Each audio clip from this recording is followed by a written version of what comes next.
안녕하세요. 야담과부입니다. 옛날 옛적 달빛 고운 밤이면 어른들도 아이들처럼 마음이 설렜다지요. 마을 어귀 장독대 옆 바람 따라 전해지던 이야기들. 이곳은 잊혀진 옛 이야기를 다시 불러오는 곳. 저희 야담과부와 함께 조선의 뒷골목에서 속삭이던 비밀 이야기. 지금부터 들려드릴게요. 이야기 시작합니다. 자, 다들 귀를 이리 한번 모아 보시지요. 지금부터 제가 들려드릴 이야기는 책에도 기록되지 않고 야사에도 실리지 않은 어느 깊은 골짜기에서 바람처럼 떠돌던 이야기입니다. 때는 조선 중기, 충청도와 전라도가 서로 등을 맞댄 노령산맥 깊은 곳에 먹정골이라는 마을이 있었습니다. 이름 한번 참 재밌지요? 사방의 산에서 내려온 맑은 물이 마을 앞저수지에 모여드니 그 땅이 늘 진한 먹물을 머금은 듯 기름지고 풍요로워 붙은 이름이라 합디다. 그런데 말입니다.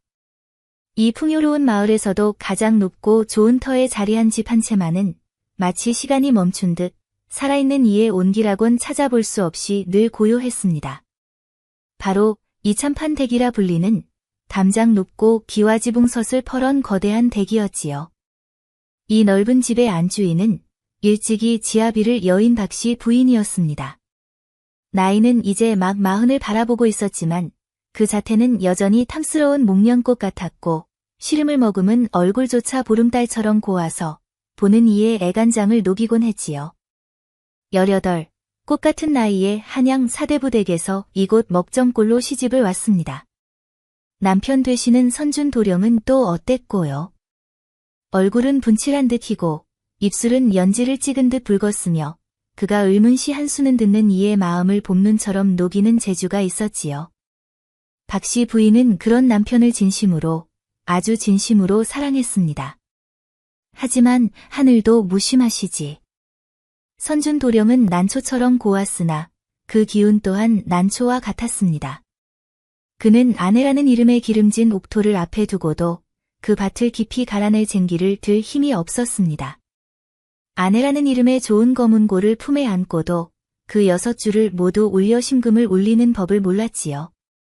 그저 몇 줄 퉁기다 지쳐 식은 땀만 흘리곤 했습니다. 박씨 부인은 그런 남편의 갸냘픈 등을 볼 때마다 속으로 울었습니다. 아, 차라리 내 안에 이 뜨거운 불길을 반이라도 떼어 낭군님께 드릴 수만 있다면 하고 말이지요. 하지만 23, 단 한 번도 흡족하게 열매 맺어보지 못한 꽃은 속절없이 과부가 되었습니다. 남편의 3년상을 치르는 동안 그녀는 산송장이나 다름없었습니다. 사람들은 뼈만 앙상하게 남은 그녀를 보며 열려났네, 열려났어 하고 칭송했지만 정작 그녀의 속은 곰다 못해 시커먼 숯덩이가 되어가고 있었습니다. 슬픔과 함께 찾아온 그 지독한 공허. 아무도 찾아주지 않는 텅 빈 방, 물기 없이 말라만 가는 마음. 그것은 누구에게도 말할 수 없는 그녀만의 형벌이었습니다. 그렇게 10수년, 박씨 부인의 겉모습은 얼음장처럼 차가운 열려 그 자체였습니다. 하지만 그 얼음장 아래 누구도 상상 못할 뜨거운 용암이 들끓고 있다는 사실을 아는 이는 아무도 없었지요. 자, 이제 이야기는 아랫마을로 내려갑니다. 이 먹정골 아랫마을에는 그 이름만 대면 모르는 이가 없는 사내 하나가 살고 있었으니 바로 돌쇠라는 대장장이입니다. 3년 전 어디선가 호련히 나타나 마을 어귀의 폐가에 대장간을 차린 떠돌이였지요. 그 생김새를 말로 한번 풀어볼까요? 키는 훤칠하다 못해 장대 같고 어깨는 산마루처럼 떡 벌어졌습니다. 시도 때도 없이 쇠를 두드려대니 그 몸은 마치 흙과 바위로 빚어낸 산의 전기처럼 단단하고 검붉게 빛났습니다. 이 사내의 기력에 얽힌 이야기는 한두 가지가 아닙니다. 한 번은 긴 영감내 소달구지가 진창에 빠져 장정대여섯이 쩔쩔매고 있을 때였지요. 그때 마침 지나가던 돌쇠가 어르신, 소 곱비나 단단히 잡으슈 하더니 글쎄 달구지 뒤축을 어깨에 턱 메고는 어영차 하고 힘을 주지 않겠습니까? 그러자 수백 끈은 좁히 나갈 달구지가 마치 거대한 무불이 뽑히듯 진창에서 쑥 하고 뽑혀 나오는 겁니다. 그걸 본 사람들은 모두 제 눈을 의심했지요. 어디 그뿐입니까? 가을거지 후 마을 씨름판에서는 황소배때기라 불리던 박서방을 마치 바람이 낙엽을 채가듯 가볍게 들어 모래판에 쿵 하고 매닫고자 버렸습니다. 그 후로는 마을에서 힘자랑하는 놈이 싹 사라졌다고 합디다. 허나 이런 천하장사에게도 없는 것이 있었으니 바로 인연이었습니다. 그 거친 기세와 떠돌이 신세에 어느 집에서 귀한 딸을 내어주겠습니까? 그저 새벽부터 밤까지 캉, 캉, 쇠망치 두드리는 소리만이 그의 넘치는 기운을 받아주는 유일한 벗인 듯 보였지요. 그렇게 얼음처럼 갇힌 여인의 시간과 불처럼 타오르는 사내의 시간은 같은 하늘 아래서 무심히 흘러가고 있었습니다. 마치 오랜 가뭄으로 바짝 마른 논과 그 옆을 도도히 흘러가는 거대한 강물처럼 말입니다. 그러던 어느 늦가을 찬서리가 내리기 시작하던 날이었습니다. 그날따라 박씨 부인의 마음은 더욱 스산했습니다. 창밖에 앙상한 나뭇가지가 꼭 제 신세 같아 저도 모르게 한숨이 절로 나왔지요. 바로 그때였습니다. 마님, 큰일 났습니다. 부엌 아궁이에 무쇠소치, 소치쩍하고 갈라졌습니다요. 몸종의 비명 같은 목소리에 박씨 부인은 부엌으로 향했습니다. 과연 수십 년간 이 집의 음식을 책임졌던 거대한 솥 한가운데에 길게 금이가 있었습니다. 그런데 말입니다. 그저 갈라진 틈을 보는 순간 박씨 부인의 마음속에서도 무언가 쩍하고 갈라지는 소리가 났습니다. 그것은 절망이 아니었습니다. 오히려 십수년간 굳게 닫혀있던 문에 생긴 작은 균열과도 같았지요. 그녀의 머릿속에 얼마 전 하인에게서 들었던 소문이 번개처럼 스쳐 지나갔습니다. 아랫마을에 용한 대장장이가 있는데 그의 기운이 천하장사라는 그 이야기 말입니다. 박씨 부인은 마른 침을 꿀꺽 삼켰습니다. 이것은 단순한 우연이 아닐지도 모른다. 이 지독한 갈증을 끝내라는 하늘의 계시일지도 모른다. 그녀는 스스로도 놀랄 만큼 단호하고 차분한 목소리로 명했습니다. 여봐라. 아랫마을에 있다는 그 대장장이를 당장 불러오너라. 해가 저물고 마침내 육중한 대문이 열리며 돌쇠가 들어섰습니다. 그는 안채 마당에 들어서자마자 곱게 내린 발 너머에서 느껴지는 서늘하면서도 위험 있는 기운에 저도 모르게 고개를 숙였지요. 박씨 부인은 발 뒤에 숨어 소문으로만 듣던 사내의 모습을 샅샅이 훑어보았습니다. 석양을 등지고 선 사내의 그림자는 지체만 했고 낡은 무명옷으로도 그 안에 담긴 거대한 힘의 윤곽을 감출 수는 없었습니다. 내가 이 마을에서 제일 가는 대장장이라 들었다. 과찬이십니다, 마님. 그저 밥 빌어먹고 사는 미천한 놈입니다. 내 집수들 고칠 수 있겠느냐? 한번 봐야 알겠습니다만 이놈의 실력을 다해 고쳐보겠습니다. 허락이 떨어지자 돌쇠는 마당 한편에 자리를 잡고 일을 시작했습니다. 그리고 그는 아주 자연스럽게 거추장스럽다는 듯 우통을 훌훌 벗어던졌습니다. 바로 그 순간이었습니다. 발 뒤에서 그 모습을 지켜보던 박씨 부인은 저도 모르게 숨을 멈췄습니다. 이야. 저것은 사내의 등이 아니었습니다. 수많은 세월 비바람을 맞으며 다져진 거대한 산의 능선이었고 땅 깊이 뿌리내린 아름들이 고목의 기둥이었습니다. 풀무지를 위해 몸을 숙일 때마다 그의 등판은 마치 살아있는 대지처럼 꿈틀거렸고 그 위로 흐르는 땀방울은 계곡을 흐르는 물줄기 같았습니다. 돌쇠는 이내 일에 몰두했습니다. 후욱, 후욱 규칙적으로 울리는 풀무 소리와 정적을 깨뜨리는 쇠망치 소리가 캉, 캉 하고 고요하던 이참판 댁의 저녁을 깨우기 시작했습니다. 박씨 부인은 자리를 뜰 줄 몰랐습니다. 그녀는 발 뒤에 숨어 사내의 모든 것을 온몸으로 느끼고 있었습니다. 불꽃의 열기가, 망치의 진동이, 쇠의 비명이 땅을 타고 공기를 타고 그녀에게로 전해져 왔습니다. 그녀의 텅 빈 마음에 그 생명의 기운이 불을 지피고 있었습니다.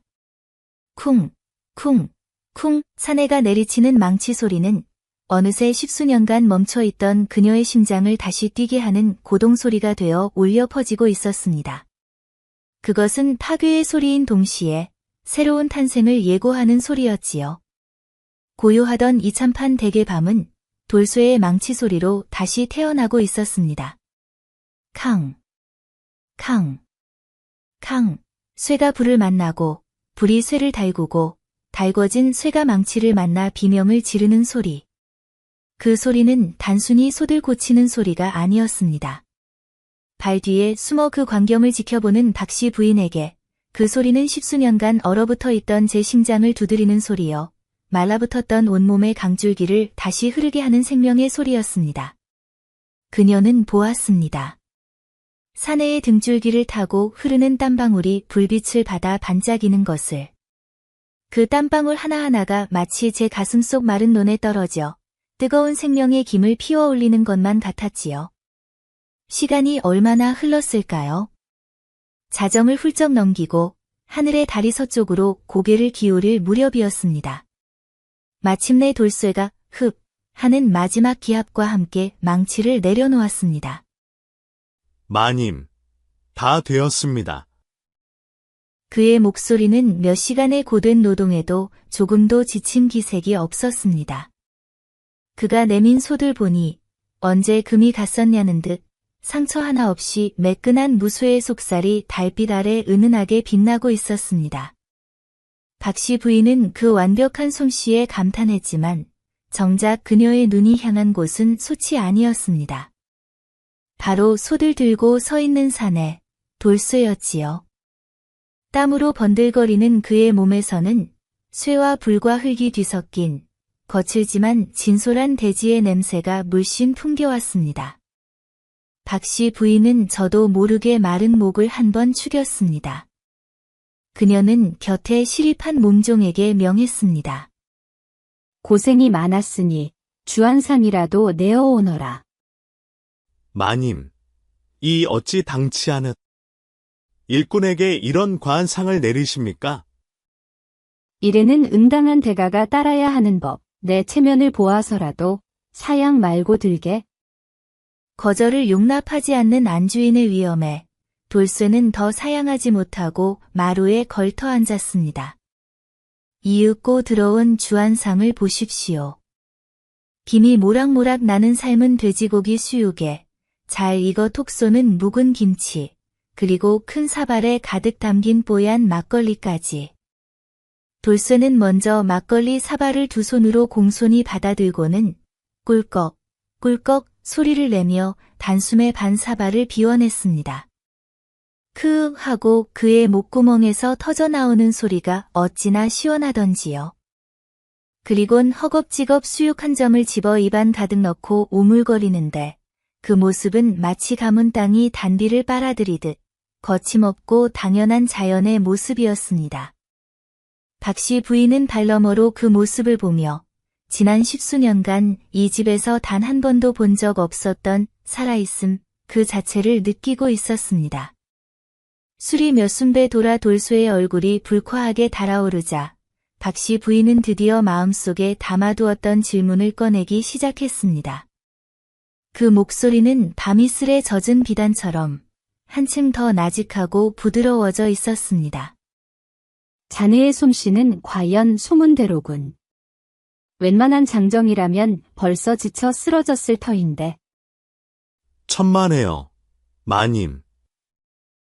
이게 제 일인걸요. 오히려 이렇게 온 힘을 다해 땀을 흘리지 않으면 밤에 잠이 들지 않아 더 힘듭니다. 그 말을 듣는 순간 박씨 부인의 심장이 쿵 하고 내려앉았습니다. 온 힘을 다해 쏟아내지 않으면 잠들지 못하는 기운. 그렇다면 저 활화산 같은 힘은 대체 밤마다 어떻게 잠재운단 말인가? 그녀의 질문은 사내의 기력 그 자체가 아닌 그 근원을 향해 더욱 깊숙이 파고들었습니다. 허면. 자네는 그 힘의 끝을 느껴본 적이 있는가? 아무리 깊은 샘이라도 바닥은 있을 터인데. 글쎄요. 배가 고프거나 잠이 오면 힘이 빠지는 것도 같지만 이렇게 밥 잘 먹고 잠만 잘 자면 다음 날엔 언제 그랬냐는 듯 새 힘이 솟으니 제 힘의 끝이 어디인지는 저도 잘 모르겠습니다. 마님. 바로 그것이었습니다. 박씨 부인이 원했던 대답. 이 사내는 자신의 힘의 깊이를 스스로도 알지 못하는 마르지 않는 샘과도 같은 사내였습니다. 그녀는 마지막 시험을 해보기로 결심했습니다. 한 가지만 더 묻겠네. 자네는 불과 망치로 죽은 쇠를 달구어 새 것으로 만드는 사람. 그렇다면 아무리 깊은 균열이라도 메울 수 있고 아무리 지독한 녹이라도 벗겨낼 수 있는가? 쇠붙이라면 어떤 것이든 녹이고 붙일 자신은 있습니다만 만약 사람의 손으로는 도저히 어찌할 수 없는 거대한 절망이 눈앞에 있다면 어찌하겠는가? 바로 그때였습니다. 박씨 부인의 말이 채 끝나기도 전에 별채 정원 쪽에서 나무가 비명을 지르는 듯 끼익 하는 불길한 소리가 밤의 정적을 갈랐습니다. 이어서 몸종의 새파랗게 질린 목소리가 들려왔습니다. 마님, 큰일 났습니다. 별채 앞 정원의 오래된 정자 기둥이 기둥을 받치던 주춧돌이 내려앉아 정자가 무너지려 합니다. 이것은 하늘이 내린 기회인가? 아니면 여인의 간절한 욕망이 불러낸 필연인가? 박씨 부인은 애써 태어난 척 돌쇠와 함께 정원으로 향했습니다. 그곳의 풍경은 과연 심각했습니다. 달빛 아래 아름드리 기둥 하나가 금방이라도 쓰러질 듯 위태롭게 기울어져 있었습니다. 그 기둥을 받치던 거대한 주춧돌은 한쪽이 푹 꺼져 흙 속에 반쯤 파묻혀 있었지요. 마치 거대한 절망의 무게처럼 꼼짝도 하지 않을 듯 보였습니다. 박씨 부인은 기울어진 기둥을 잠시 바라보다가 돌아서서 돌쇠를 정면으로 응시했습니다. 발 너머로 느껴지는 그녀의 눈빛은 더 이상 얼음장 같지 않았습니다. 오히려 모든 것을 녹여버릴 듯한 불꽃이 되어 타오르고 있었습니다. 대장장이. 내 너에게 마지막 일을 맡겨야겠다. 저 기운 기둥을 바로 세울 수 있겠는가? 마님. 저것은 사람의 힘만으로는 할 수 없는 일입니다. 지렛대와 여러 장정들의 힘을 빌려야 다른 장정들은 필요 없다. 나는 지금 오직 너의 힘을, 너의 근원을 보고자 하는 것이다. 만약 내가 오늘 밤 저 주춧돌을 제자리로 돌리고 기둥을 바로 세운다면 내 너에게 어떤 세상이든 열어 보일 것이다. 어떤 세상이든 열어 보이겠다. 그 말의 무게를, 그 말 속의 뜨거운 의미를 돌쇠라고 모를 리 없었습니다.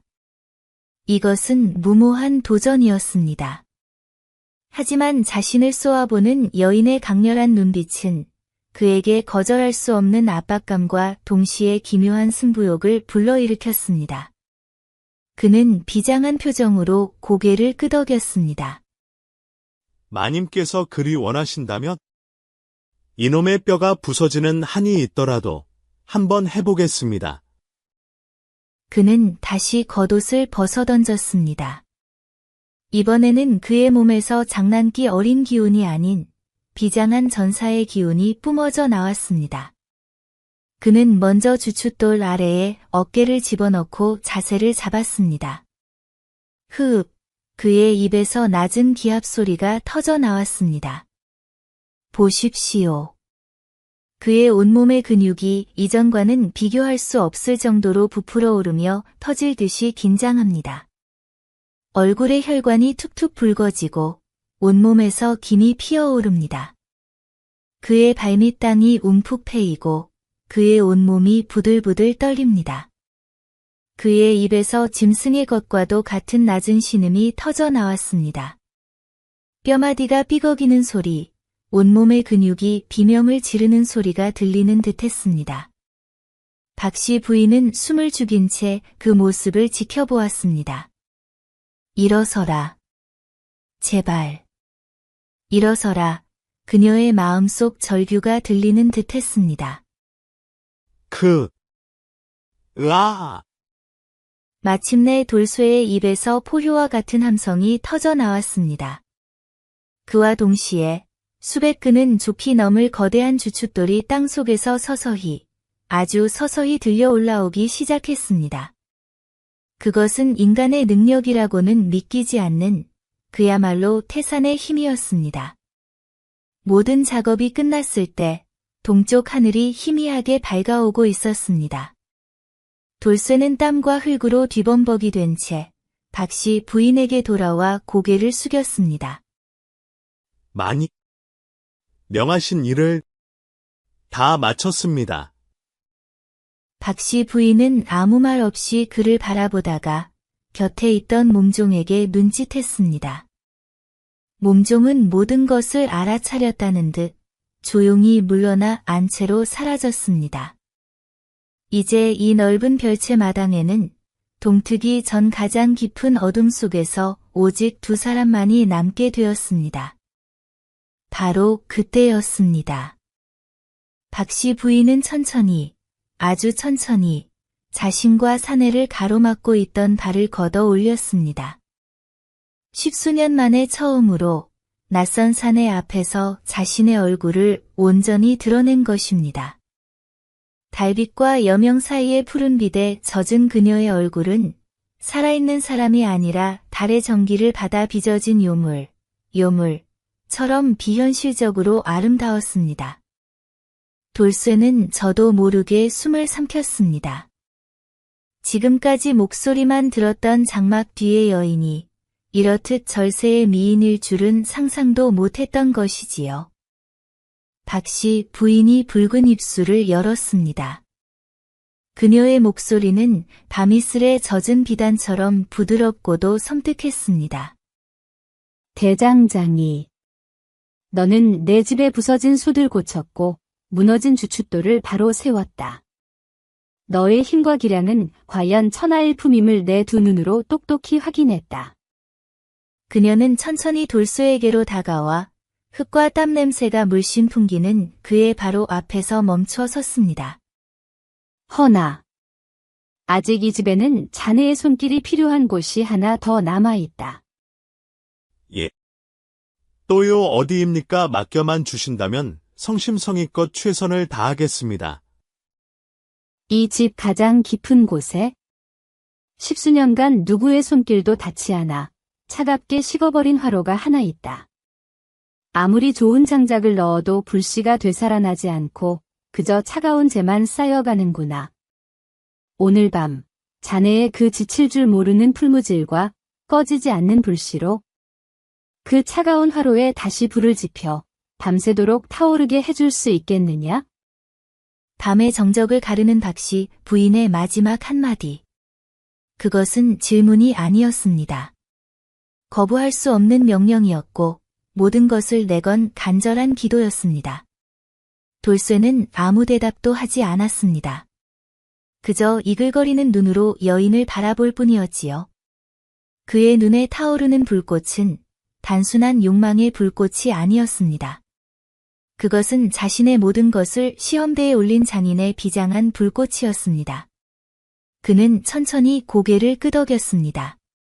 말이 아닌 온몸으로 한 명의 장인으로서 그 엄청난 과업을 받아들인 것이지요.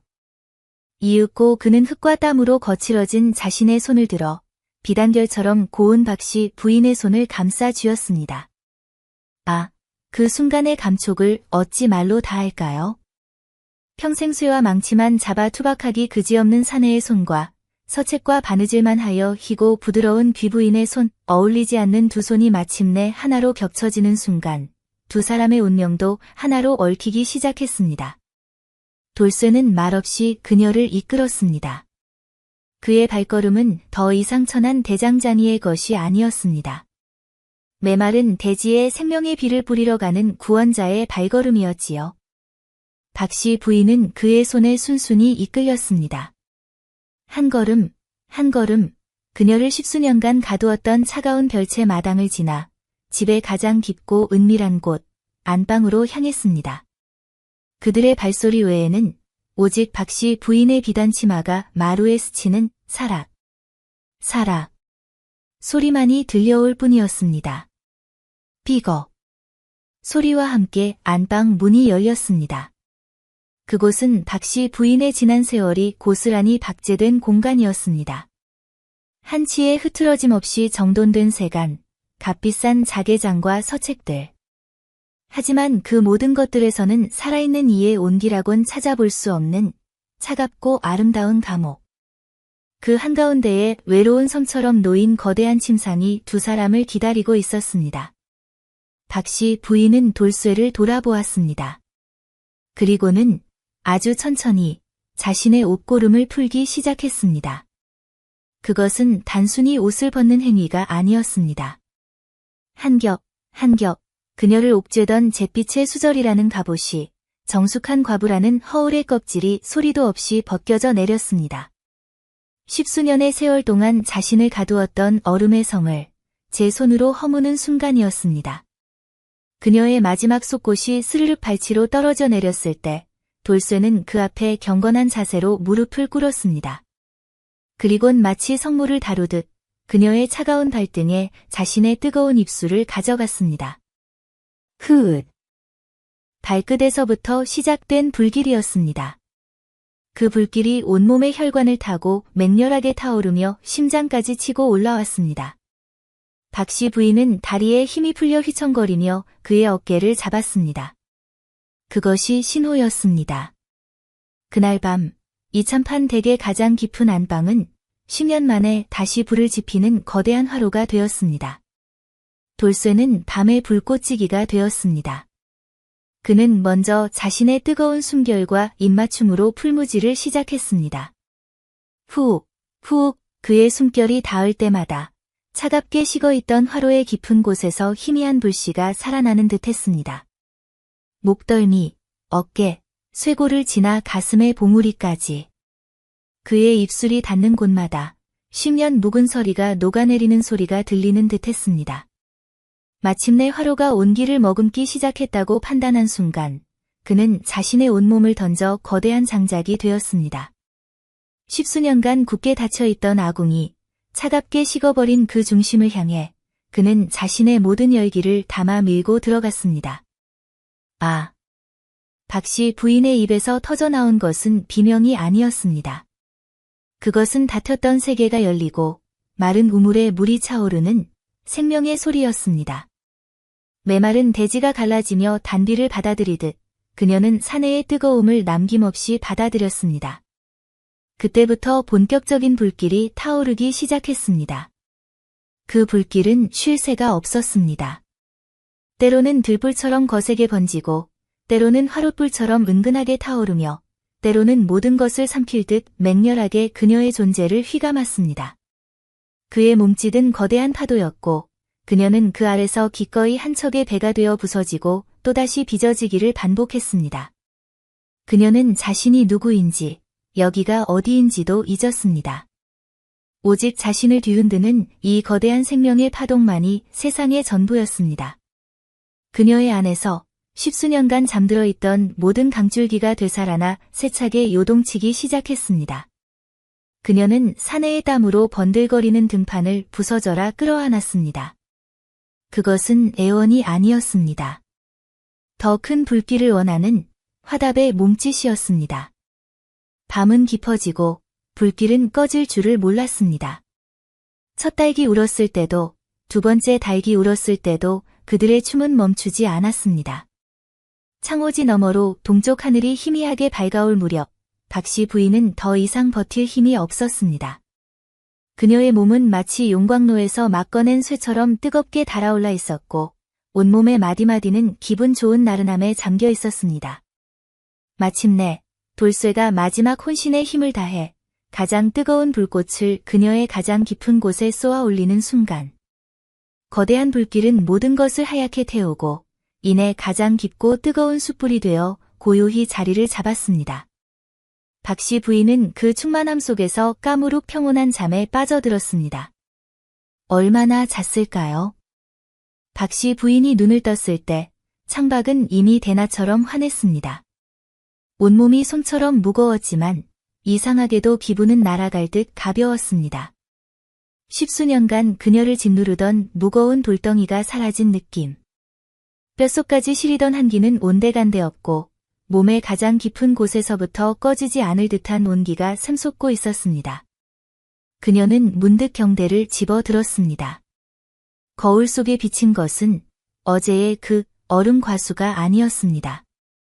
푸석하던 얼굴에 복숭아빛 혈색이 돌고 건조하던 눈가는 아침 이슬처럼 촉촉하게 빛나고 있었습니다. 꿈이었나?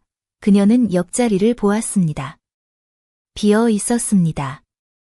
하지만 이불에 남은 흔적과 온몸을 감도는 깊은 온기가 간밤의 일이 생시였음을 증명하고 있었습니다. 그때였습니다. 마당에서 경쾌한 소리가 들려왔습니다. 도끼로 장작 패는 소리였습니다. 그녀는 조용히 옷을 챙겨 입고 마루로 나갔습니다. 그리고 그곳에서 믿을 수 없는 광경을 보았습니다. 간밤에 온 세상을 뒤흔드는 폭풍우와도 같았던 돌쇠가 우통을 벗어던진 채 땀을 흘리며 장작을 패고 있는 것이 아니겠습니까? 밤새 한숨도 자지 않고 그런 대역사를 치른 사람이라고는 도저히 믿을 수 없는 모습이었습니다. 그의 이마에는 상쾌한 땀방울이 송골송골 맺혀 있었고 도끼를 내리치는 팔의 근육은 여전히 활력이 넘쳤습니다. 그는 마루에 선 박씨 부인을 발견하고는 사람 좋게 씩 웃으며 머리를 극적였습니다. 마님, 일어나셨습니까? 아침을 지으시려면 장작이 더 필요할 것 같아서요. 박씨 부인은 그 순간 웃어야 할지 울어야 할지 몰랐습니다. 이 사내는 대체 무엇으로 만들어졌단 말인가? 자신은 하룻밤 만에 완전히 녹아내리고 다시 빚어졌는데 저 사내는 그저 늘 하던 일을 할 뿐이었습니다. 그녀는 자신을 완전히 정복하고도 태어난 저 사내를 보며 경외감과 함께 묘한 패배감을 느꼈습니다. 그리고 그 패배감은 이내 세상 가장 달콤한 행복감으로 바뀌었습니다. 그날 아침 이참판 댁의 식솔들은 모두 제 눈을 의심했습니다. 안주인 박씨 부인이 십수년 만에 처음으로 아침 겸상에 앉아 천한 대장장이와 마주보고 식사를 하고 있었기 때문입니다. 그녀는 돌쇠에게 물었습니다. 앞으로 어찌할 생각인가? 일이 끝났으니 이제 제 대장간으로 돌아가야지요. 돌아가지 말게. 이 집에 머물러 주게. 자네에게 이 집의 집사 자리를 맡기겠네. 자네의 그 성실함과 힘이라면 이 낡은 집을 다시 일으켜 세울 수 있을 게야. 그 제안의 진짜 의미를 돌쇠라고 모를 리 없었지요. 낮에는 집을 돌보는 집사, 그리고 밤에는 안주인의 화로에 불을 지피는 불꽃지기. 그날 이후 이참판 댁은 완전히 달라졌습니다. 돌쇠의 망치 소리는 이제 밤이 아닌 낮에 울려 퍼졌습니다. 그는 삐걱대던 대문을 고치고 무너진 담장을 새로 쌓았으며 잡초만 무성하던 정원을 갚고 아름다운 화단을 만들었습니다. 그의 손길이 닿을 때마다 죽어있던 집은 서서히 생기를 되찾아갔습니다. 박씨 부인 역시 변했습니다. 그녀의 얼굴에서는 더 이상 그늘을 찾아볼 수 없었고 늘 봄날 같은 미소를 머금었습니다. 그녀는 이제 얼음 과수가 아니라 봄날의 부인이라 불렸지요. 물론 마을 사람들의 입방아는 피할 수 없었습니다. 글쎄, 그 열렬하던 이참판 댁마님이 대장장이를 집사로 들였다지 뭔가. 집사뿐이겠나? 밤마다 별채에서 땅 울리는 소리가 들린다던데 그게 담장 고치는 소리겠어. 아니면 다른 기둥을 세우는 소리겠어? 허허, 쉬면 가뭄 끝에 마침내 큰 비를 만난 게지. 그 사내의 기운이라면 마른 논에 물대는 건 일도 아닐 테니. 수군거림은 소문이 되고 소문은 전설이 되었습니다. 하지만 박씨 부인과 돌쇠는 그런 소문에 아랑곳하지 않았습니다. 어느 화창한 봄날 오후, 박씨 부인은 대청마루에 앉아 새로 가꾼 정원을 바라보고 있었습니다. 정원 한편에서는 돌쇠가 우통을 벗은 채 썩은 석가래를 교체하기 위해 거대한 통나무를 번쩍 들어 올리고 있었지요. 햇빛을 받아 반짝이는 그의 구릿빛 등 근육을 바라보는 박씨 부인의 입가에 더없이 평화롭고 만족스러운 미소가 걸려 있었습니다. 오랜 가뭄 끝에 비를 맞은 대지는 비옥해졌고 제 주인을 찾은 불씨는 밤낮으로 타올랐습니다.